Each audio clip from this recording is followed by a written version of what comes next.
আসসালামু আলাইকুম, কেমন আছেন সবাই? আশা করি সবাই অনেক ভালো আছেন। আপনারা জানেন যে বাংলাদেশ সেনাবাহিনীতে বেসামরিক পদে 897টি যে নিয়োগ বিধি প্রকাশিত হয়েছে তার আবেদন কিন্তু বর্তমানে চলমান আছে। এই মাসের 1 তারিখ থেকে শুরু হয়েছে, যা কিনা চলবে এই মাসের 30 তারিখ পর্যন্ত।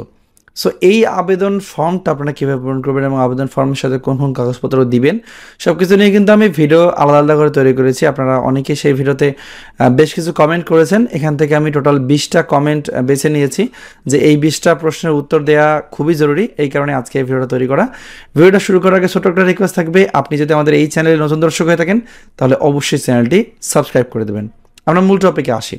সেটা হচ্ছে, যেহেতু এই সার্কুলারটিতে আপনারা বাংলাদেশের সকল জেলা থেকে নারী পুরুষ উভয় প্রার্থী যারা পঞ্চম অষ্টম এসএসসি ও এসএসসি পাস করেছেন তারা আবেদন করতে পারবেন। যাদের শিক্ষাগত যোগ্যতা হলে তারা কিন্তু সবাই এখানে আবেদন করবেন।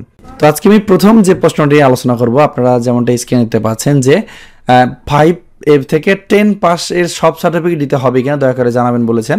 সো ওই ভাইকে বলবো, জাস্ট ওই ভাইকে না, আর সবাইকে উদ্দেশ্য করে বলবো যে আপনি যদি এসএসসি পরীক্ষা পাস করে থাকেন তাহলে জেএসসি এবং এসএসসি দিবেন। আর যদি আপনি মানে ধরেন যে ইন্টার পাস করে থাকেন তাহলে ইন্টার পাস এবং মেট্রিক পাস এটা দিবেন, যে কোনো দুটো সার্টিফিকেট দিবেন, ঠিক আছে? সো এটা ছিল এক নম্বর প্রশ্ন। আমি দ্বিতীয় যে প্রশ্নটা পেয়েছি সেটা হচ্ছে আবেদন কবে থেকে শুরু হবে।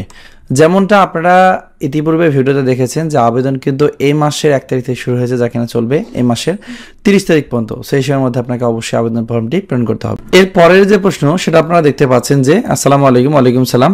এখানে সকল শিক্ষকের যোগ্যতা ও জাতীয় পরিচয়পত্রের অনুলিপি ও নাগরিকতা সনদের অনুলিপি কয়টা করে লাগবে? সম্পূর্ণ ভিডিও দেখলাম কিন্তু খুঁজে পেলাম না, তাই জিজ্ঞেস করছি।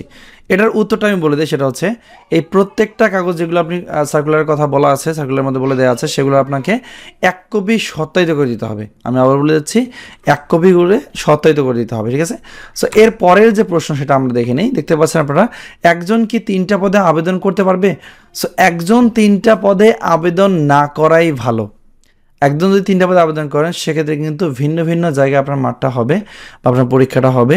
সো চেষ্টা করবেন একজন একটা পদে আবেদন করার। এরপর প্রশ্ন করেছেন যে আমি এইচএসসি 2024-এর ব্যাচ, আমি কি আবেদন করতে পারবো? দয়া করে জানাবেন।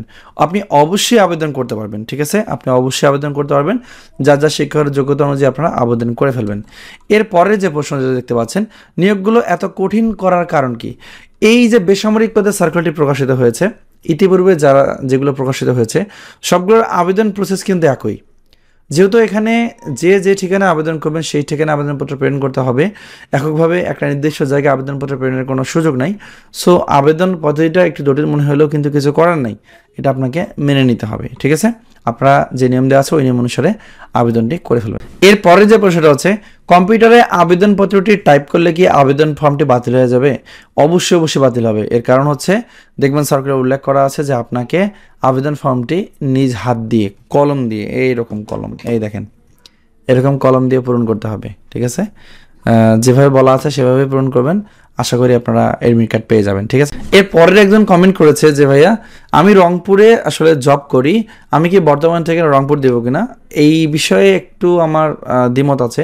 সেটা হচ্ছে, আপনি যে আবেদন ফর্মটি পূরণ করবেন সেখানে কিন্তু স্থায়ী বর্তমান ঠিকানার কথা বলা আছে। তো এখানে আপনারা একই স্থায়ী এবং বর্তমান ঠিকানা দেওয়ার চেষ্টা করবেন, কারণ যে ঠিকানায় আপনার বাড়ি আছে, মানে ঘর, যেমন আমার এই ঘর, এরকম ঘর আছে যে ঠিকানা, সেই ঠিকানা দেবেন। কারণ পুলিশ ভেরিফিকেশনের সময় কিন্তু ভিন্ন ঠিকানা ব্যবহার করার কারণে অনেক সময় কি আপনার বাসায় দেখা যাবে যে পুলিশ ভেরিফিকেশন গেলই না, আপনি এমনিতে রিপোর্ট দিল যে ওই জায়গায় বাড়ি নেই। সো চেষ্টা করবেন যে ঠিকানা আপনার বাড়ি আছে সেই ঠিকানা স্থায়ী এবং বর্তমান ঠিকানা হিসেবে ব্যবহার করার। ওইখানে যখন চিঠি যাবে তখন চিঠিতে বাড়ির লোক রিসিভ করবে, আপনাকে বলে দেবে যে আপনার চিঠি আসছে, আপনাকে এখন পরীক্ষা দিতে হবে, এটাই। তো এরপরে যে প্রশ্নটা হচ্ছে, ভাইয়া চালান নাম্বার কোথায় পাওয়া যাবে? চালান কোড নাম্বার আসলে আপনি সরাসরি ব্যাংকে যোগাযোগ করবেন, ব্যাংকে গিয়ে সার্কুলারটা দেখাবেন, তারা বাকি ব্যবস্থা গ্রহণ করবে। আশা করি বিষয়টা বুঝতে পেরেছেন। এর পরের যে প্রশ্ন আপনারা দেখতে পাচ্ছেন, ফেরত খাম কবে পাঠাবো? এটা একদম বোকার মতো প্রশ্ন হয়েছে।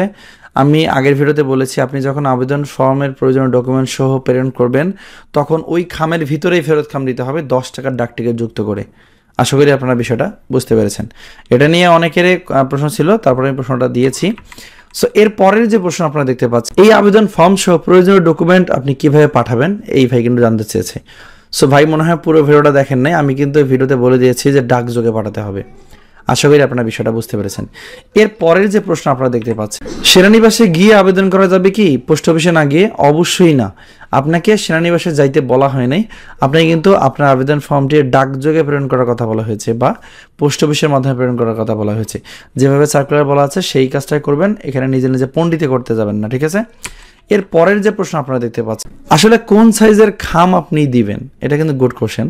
সো আপনারা যখন বিভিন্ন কম্পিউটার দোকান কিংবা স্টেশনারি দোকান যেখানে আর কি মানে পেপার টাইপের জিনিস পাওয়া যায়, ওখানে কিন্তু খাম পাওয়া যায়, সেখানে কিন্তু আপনারা খুব সহজে বলবেন যে ভাই আমি চিঠি পাঠাবো, একটা খাম দেন, এবং আমি ফেরত খাম পাঠাবো, সেটার জন্য একটা খাম দেন। সো আপনাকে কিন্তু দুইটা খামই দিবে। সো যেটা চিঠি পাঠাবেন তার সেই খামটা একটু বড় হয়, এবং ফেরত খামটার মধ্যে যেহেতু শুধুমাত্র এডমিট কার্ড আসবে, সো খামটা একটু ছোট হয়, ঠিক আছে?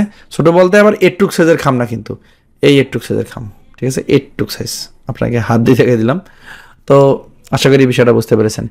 এর পরের যে প্রশ্ন সেটা হচ্ছে, দেখতে পাচ্ছেন যে ভাইয়া আমি কি দুইটি ভিন্ন পদে আবেদন করতে পারবো? দুইটা পদে আবেদন না করাই ভালো, ঠিক আছে? এর পরের প্রশ্ন হচ্ছে, ভাই কম্পিউটার পূরণ করলে কোনো সমস্যা হবে?